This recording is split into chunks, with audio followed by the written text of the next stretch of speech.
Trigonometric ratios एक right triangle में एक एंगल और उसकी साइड की रेशियोज के बीच में एक रिलेशनशिप बनाती हैं।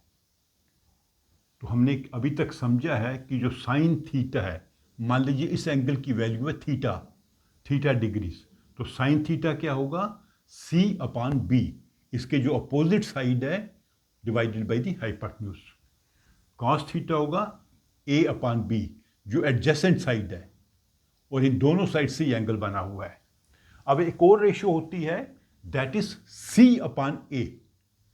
C इसके अपोजिट साइड है और A जो है बेस है या एडजेसेंट साइड है। C/A को हम कहते हैं टेंजेंट या शॉर्ट में tan थीटा।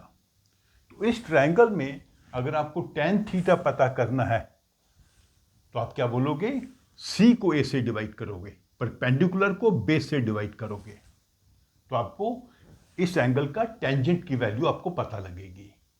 तो 3 रेशियोज हैं, 3 साइड्स की।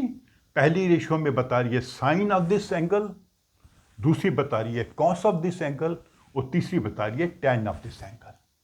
ओके, अभी एक और चीज समझते हैं। अगर हम इन 2 रेशियोज को डिवाइड कर दें, साइन थीटा को कॉस थीटा से डिवाइड कर दें, मतलब हमें इस रेशियो को इससे डिवाइड करना पड़ेगा, sine CB divided by AB। तो इस मल्टीप्लिकेशन को हम कर देंगे, डिवीजन के क्वेश्चन को बना देंगे मल्टीप्लिकेशन का, इसके इनवर्स से इसको मल्टीप्लाई करेंगे, तो B और B कट जाएगा, बचेगा C/A। क्या होगा C/A, sine theta divided by cos theta. इसको हम ऐसे भी लिख सकते हैं, sine theta upon cos theta. तो sine theta upon cos theta के वैल्यू है C/A, लेकिन हम पहले ही जानते हैं कि इसको हमने डिफाइन किया है एज टेंजेंट थीटा। ये डेफिनेशन है टेंजेंट थीटा की, तो ये भी C/A है और ये भी C/A है, अर्थात टेंजेंट थीटा किसके बराबर है, sign theta divided by cos theta.